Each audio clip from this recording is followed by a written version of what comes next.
been pretty silent so far in 2024, but there have been things coming out and rumors for this car that could actually make it pretty interesting. While it's not the same type of hype that it is for 2023, it could be a more cautious approach at a very good car. There are a lot of things to go over and rumors to speak about for the AMR24, and is this the car that will get Alonso his number 33? Because that is what we are all waiting for.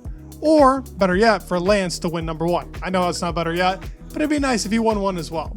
If you're new here to the channel, please subscribe. It would mean the world for me. You guys are genuinely the best and support this channel at such an incredible rate. So thank you all so much for supporting. Let's get into the bigger part of the video. So let's talk about the AMR24 and what we should expect with this car. Aston Martin ended the 2023 season in a pretty good position. They started the season with a car that was so successful. It was the downforce monster of really 2023, the beginning of it at least. McLaren kind of ended up taking that title when they were high-speed monsters, but overall, this Aston Martin car was extremely good in the beginning, super competitive in places like Monaco, Zandvoort, even in Singapore with the issue, it still was a very competitive car there, was very strong in Brazil as well, had its moments where it could fight towards the top, but it also fell back. They went with 4 different floor concepts. Now, these were very slight changes and variations in the floor. They had their beginning Bahrain floor spec, then they went over to the Canada spec, which was a different change in direction from the side pods to the undercut in the car and the overall floor concept. After Canada, they went with a Zandvoort spec that was just a little bit different. They kind of went a little bit away from that undercut. And then the USA spec, which had a huge undercut, different floor edge, bringing up more air from the bottom of the floor to the top, and resulting in a kind of different car yet again. There were a lot of changes to this car, and floor concepts are kind of the most important part, but the team used USA, Mexico, and even parts of Brazil to actually test how good their car is. In Brazil, Lance and Fernando finished within the top 4. Yes, they were changeable conditions, but as you can see in the race with a podium finish from Alonso, with that beautiful photo finish that's just spectacular to look at, they did actually do a overall better change for the car. They changed up what needed to be changed for it to make it a better, more competitive car. But this did result in a couple of issues. Obviously in USA and in Mexico, the car was different. It was really bad in Mexico. Was this ever going to be a really good track for them? I think if you actually brought that downforce monster from the beginning of the year, this car would have been much better there. But because they changed up a lot of things, they wanted a lot less drag on the car, it had its issues going into Mexico, and who knows where the car really sat at while being there. From a DNF for Fernando and getting damage on the first lap, Lance also had damage apparently, and the car just overall did not feel that great. He even spun it in qualifying. But with this AMR24 car, which floor concept will they go with? How are they going to go with this car?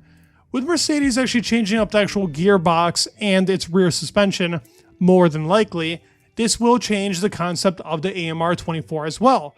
So if the Mercedes has been in the wind tunnel since practically July of 2023, so has the AMR24. They've been speccing with the car, trying to see what will work with this new suspension setup and gearbox setup, because now the diffuser will have more air getting fed to it because it was a pretty fat diffuser due to the gearbox actually being a bit bigger because of the no side pod design, and they had the no side pod engine in there and had to work around the internal parts of the car practically like a no side pod design. This will change up a lot with that internal part of the aero concept, but it should change it in a good way. They lost a lot of rear grip. That is where the car really lacked. It was rear grip and really not being able to fire up their tires when they needed to. Their tire wear was good before the actual update in Canada. That's where they kind of had even the issue in Canada where they were saying something about brake cooling, because the actual rear part of the car was not getting the temperature it needed to cool off the brakes, but also speed up those tires to actually be in a working window. So tires overall from suspension is where the main concept was coming from and main issue, at least from the tire wear. Now for the rear part of the car, changing up that side pod and the floor edge is where I think that issue actually occurred for them, so they will be going with a different design. Dan Follows talks about what type of position they are in for the 2024 season. He says, "We're in a good position to win races in 2024. We have been working hard on next year's car. We have already released some of the main components for production and are putting some of the finishing touches on the aero package for launch." Now, this will be an evolution to their AMR23. I don't know how confident I feel about that. The AMR23 was a very strong car, and it seemed like the concept was good enough to catch Red Bull, but with a couple of issues and the correlation of the wind tunnel to what was happening on track, it gave me a couple of doubts for the car. Should they evolutionize the car, or should they keep going with a different concept and try and strike Red Bull in a different type of way? Because Red Bull is the car that everybody's kind of looking at to see how strong they are. A lot of people were comparing the AMR23 to the RB19 in the beginning of the year. I didn't think this was an accurate representation. While they are both downwash cars, on the side pod design, it is done in a completely different fashion. Even the floor edge and floor design itself is different to the Red Bull. It's actually more similar to the Ferrari car than it is to the Red Bull, kind of resulting on more air from the underside and not really picking it up going onto the floor edge like the RB19 has. Now, obviously the RB19 is the best car, but that doesn't mean that everybody should just copy the design and hope to get a much better car. The McLaren car is very, very close to the RB19 car, but for Aston Martin and what they've been speaking about, their main focus is using the parts and what they tested at the end of 2023 and being able to actually get a much better car for 24, because now they have a ground on where they want that real beginning startup to be for the car.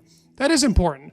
What floor edge they're going to go with, I do think that USA floor package at the very end gave them the most performance out of any of those floor packages. Add a revised floor edge to it, and we don't really know how the underside of that car really looks like. I wish we got a better picture, but we have nothing really representative yet for that car. So we'll have to see, maybe through either a crash or maybe a leaked design that comes out.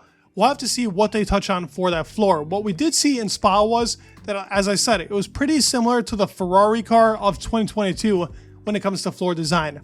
It does have a little bit of divots in it, and it has a couple of steps like the Red Bull, but the Red Bull's design is so intricate, I don't think any team is close enough, except for the AlphaTauri, who knows what's happening over there to be able to get that floor type of concept. But for the Aston Martin, going with a more different revised floor edge, and there were interviews of Tom McCullough talking about the car and actually saying that their floor concept is not far off of what the Red Bull floor concept is. They said it is a very similar design in a lot of ways, and overall the actual concept itself is not much different to the Red Bull. And we can see that throughout really the car and how it performs in certain corners, but it had the strengths that Red Bull did not have. In slow speed in the beginning of the year, that was Aston Martin dominated. Red Bull was not the greatest in slow speed, but in high speed they were great. Aston Martin wasn't bad in high speed. Actually, in Jeddah through Sector 1 was the strongest car, but that is because they had a lot of downforce, not because the actual car was super good in high speed corners.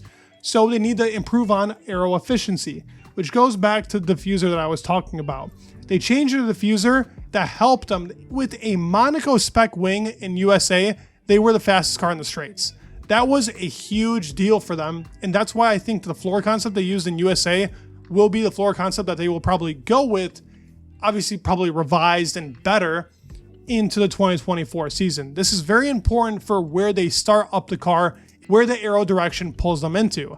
As Dan Fallow says, most of the car is already done, but the actual extra aerodynamic parts that are being added to the car will then give them a ground going into 2024, how they need to build upon that aero package. They need more upgrades. They had a little amount of upgrades, in my opinion, in the 2023 season because of trying to revise the car and the issues they ended up actually having in Canada. So it will be interesting to see the direction they take.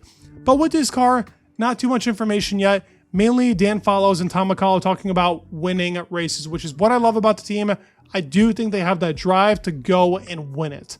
That is the important part. You have to have that mentality. I mean, look at Alpine. Not a good mentality. This is a killer mentality that I think Aston Martin will take into 2024, and they could really pose a real threat.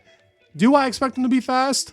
I do expect them to be fast. Now, there is a rumor that it came out where, this rumor actually made me laugh. I mean, it'd be amazing, but obviously, I don't think it's true. That the car is 1.5 seconds faster than its predecessor. Yeah, good one, buddy. I'd like to see where he pulled that out of. Definitely information that needs to be trusted. Now, all in all, I've given you the rumors. I've talked about the car. I'd love to hear your thoughts down in the comments below for the AMR23. And in the meantime, go ahead and check out the video that I made on Alpine and really how bad the team has been lately in the past couple of years. Hope you guys enjoyed the video. Please leave a like, subscribe. It would mean the world, and peace.